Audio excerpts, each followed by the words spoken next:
Hello, my friends. Free humanity struck a great blow against the forces of world government and tyranny 2 weeks ago when people inside the University of East Anglia in England, the chief United Nations climate research facility, leaked thousands of emails, hundreds of documents, the computer programs used for weather models, and exposed that the internal scientists knew that the Earth was actually cooling, that they had to hide the decline, and also persecute other scientists and peer-reviewed journals and studies that were conflicting with their fraudulent views.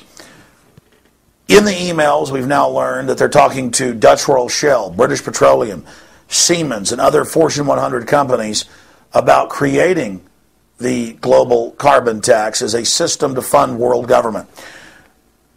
There have been giant new developments I'm going to cover in a moment. But I want to point out that Ban Ki-moon, the Secretary General of the United Nations, in an editorial for the New York Times 3 weeks ago, stated that world government is being formed in Copenhagen, Denmark, during this 2-week summit in December of 2009, and that the global carbon tax regime would form the heart of world government as the taxation and regulatory system for this.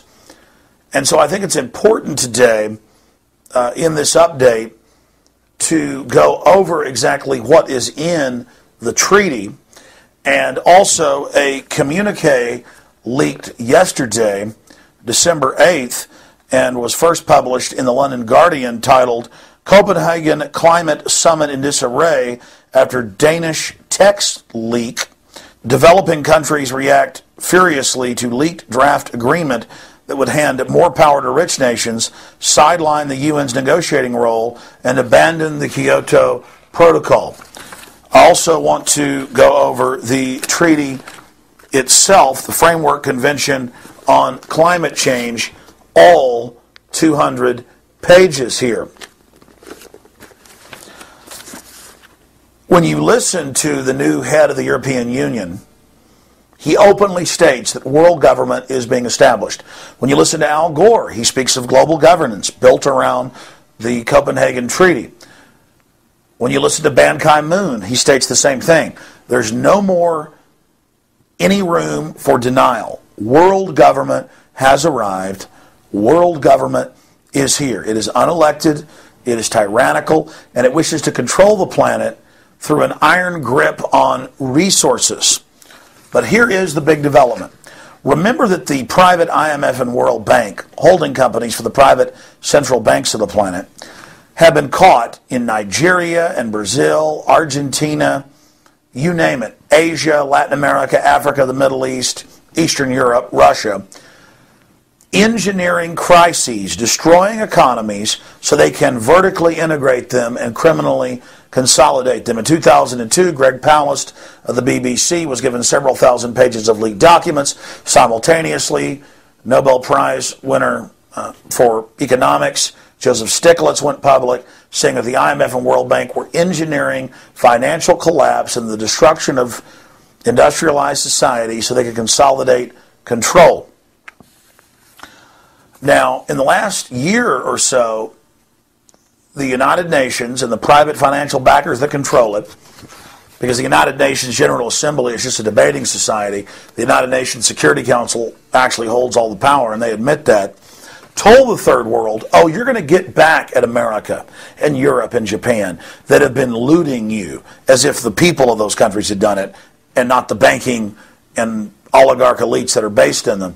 You're going to get back at them. They're going to have to pay massive taxes on food, on energy, on travel, on financial transactions to you, to help you, to get the General Assembly and the members of the General Assembly to go to this Copenhagen event and to sign on to this.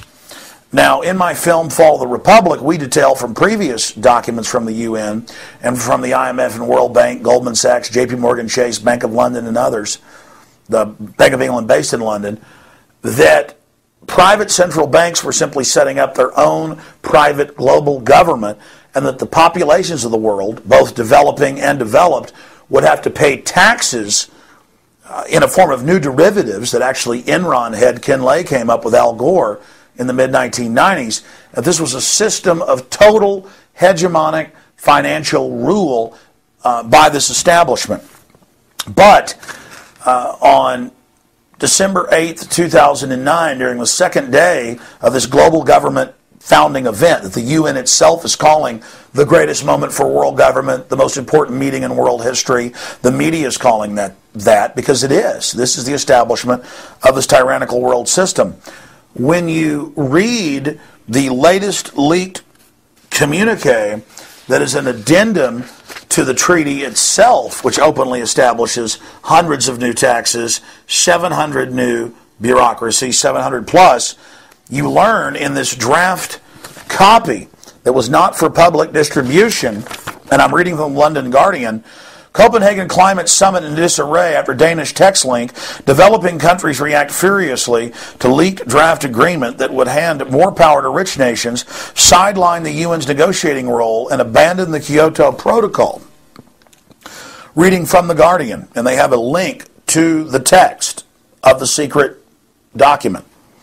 The document is also being interpreted by developing countries as setting unequal limits on per capita carbon emissions for developed and developing countries. That's what the eugenicists have always planned. That is what they have always stated, that this is really a way to freeze development in the third and developing world so that these countries can be vassals of the larger global private corporate imperium. And it continues, meaning that people in rich countries would be permitted to emit nearly twice as much under the proposals. And it goes further and states that the UN is just a front company and will have no power. See, the third world thinks they control the UN because they're in the General Assembly. And that the IMF, World Bank, and other private corporations will actually control the global system and issue the credits. Force developing countries to agree to specific emission cuts and measures that were not part of the original UN agreement. So it is a classic bait and switch. That is from the London Guardian today. You can link through by clicking. We also have this up on Infowars.com and PrisonPlanet.com and read the secret treaty for yourself. But when you read the official Framework Convention on Climate Change, when you read the nearly 200 pages, it states a 2% tax on all nations of the planet, and once nations have signed on, they cannot remove themselves voluntarily. They have to have a unanimous vote by the other members to allow them to leave. So it's like a Roach Motel. The slaves go in, the slaves don't get out. And it states a 2% tax on the complete GDP of every nation, a 2 to 10% tax on all fuel, gasoline, diesel, natural gas, when most families are already on the edge of bankruptcy because of what the central banks have done with the derivatives bubble that broke in the fall of 2008. They state that a global regulatory body will control all transportation, starting with massive global taxes on all international and national air travel, and a surveillance tracking grid, tracking systems by license plate reader and RFID in the cars to track cars by the mile and to tax you. Part of it to be shared with the local governments, national governments, and the private international government. So all of this is happening. All of this is in the legislation. And remember, this treaty until a month ago was secret. They wouldn't issue it to the public, but it was leaked, and they confirmed this is their treaty. A new version of the treaty came out, and it's even worse. I discussed that yesterday on the radio for a full hour with Lord Christopher Monckton, who's been one of the main people exposing this in the last 20 years.